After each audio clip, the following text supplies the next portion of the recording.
난 결혼과 연애에 있어서 사랑이 중요하지 속궁합은 별로 안 중요한 것 같은데 이렇게 생각하고 있다면 지금까지 살면서 진짜 속궁합 잘 맞는 상대를 만나본 적이 없는 겁니다.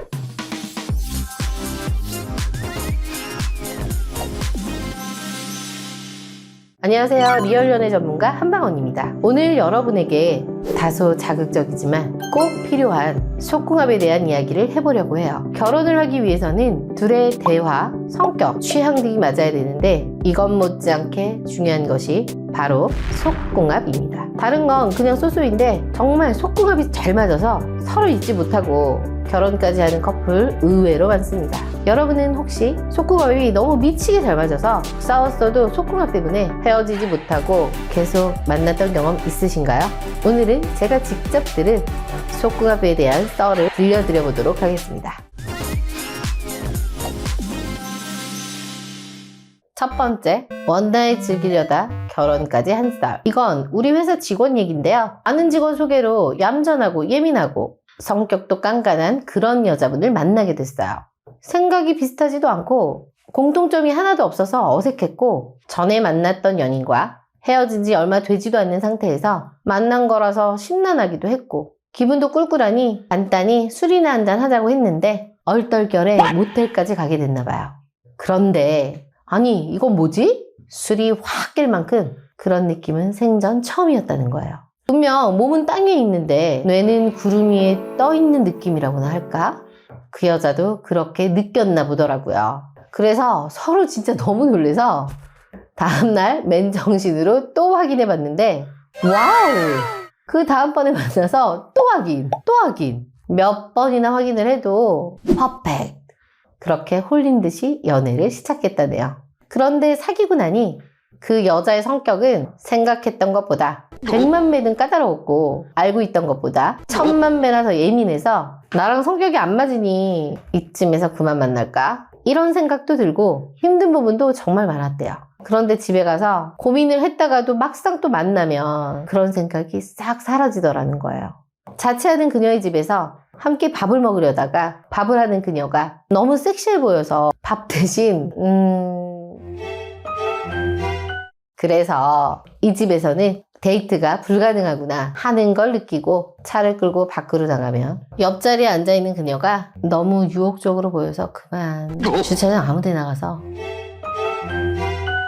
그래서 그 직원은요 속궁합이 너무너무 잘 맞다 보니 본의 아니게 그녀를 덜컥 임신시켜버렸고 만난 지 3개월 만에 결혼했다고 하더라고요. 지금은 아이를 키우며 아주 행복하게 잘 살고 있답니다. 두 번째, 첫 경험에 운명의 남자를 만난 썰. 이건 제 친구의 이야기인데요. 제 친구는 연애를 하다가도 좀 관계가 진전되다 싶으면 잘 만나던 남자랑 꼭 헤어지는 거예요. 그래서 친구들이 물어봤죠. 야, 너는 왜 연애를 하다 말어? 그랬더니 그 친구가 그러더라고요. 분위기가 좀 좋아져서 키스해서 그 다음 단계로 넘어갈 때 나 사실 처음이야 하고 솔직하게 얘기했대요. 남자가 바로 돌변해서 아 그래? 하면서 몸을 살짝 빼더래요. 여태 만났던 남자들 다 이랬대요. 요즘은 첫 경험이 진짜 빠르잖아요. 근데 제 친구는 그 당시 20대 중반이 넘었는데도 경험이 없다고 하니까 남자들이 좀 부담을 느꼈나 봐요. 좋아하기는 하지만 책임질 정도는 아닌 그런 정도의 예정이었나 보죠. 그래서 친구가 정말 엄청나게 상처를 받았습니다.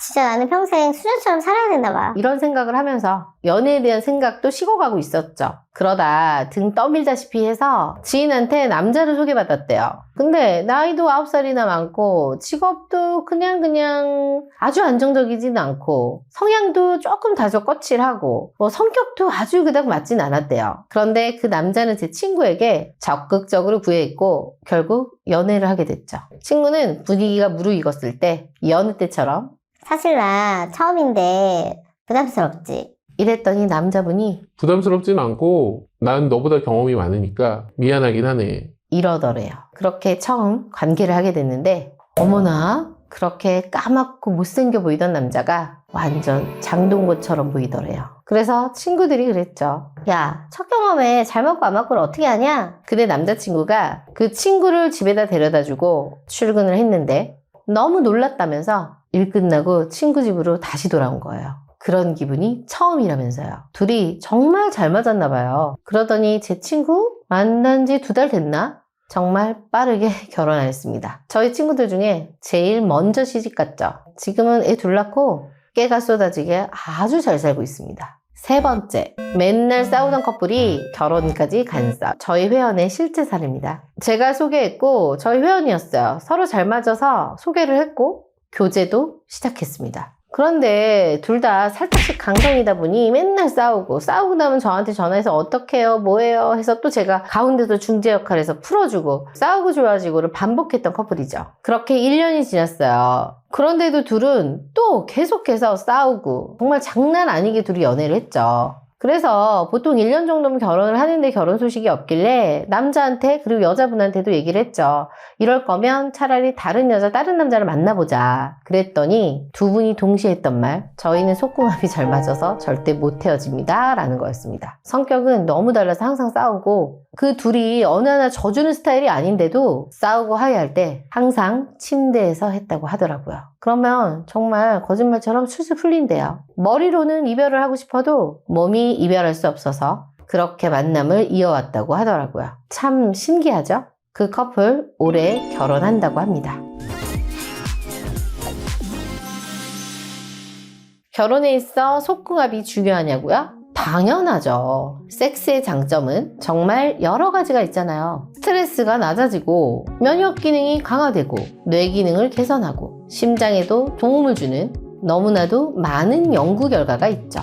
내 배우자나 연인이랑 속궁합이 잘 안 맞는다고 해서 상대를 바꾸라거나 다른 건 다 제쳐두고 속궁합만 따져서 결혼하세요 라는 뜻은 절대 아닙니다. 오로지 쾌락을 얻기 위해서만 관계를 하는 건 절대 아니니까요. 다만 속궁합이 삶의 활력소가 되는 부분이 분명히 있으니 부끄럽다고 절대 생각하지 마시고 더 나은 몸의 대화를 위해 둘만의 솔직한 마음의 대화로 맞춰갔으면 좋겠습니다. 여러분이 더 행복해질 그날을 위해 지금까지 한방언니였습니다.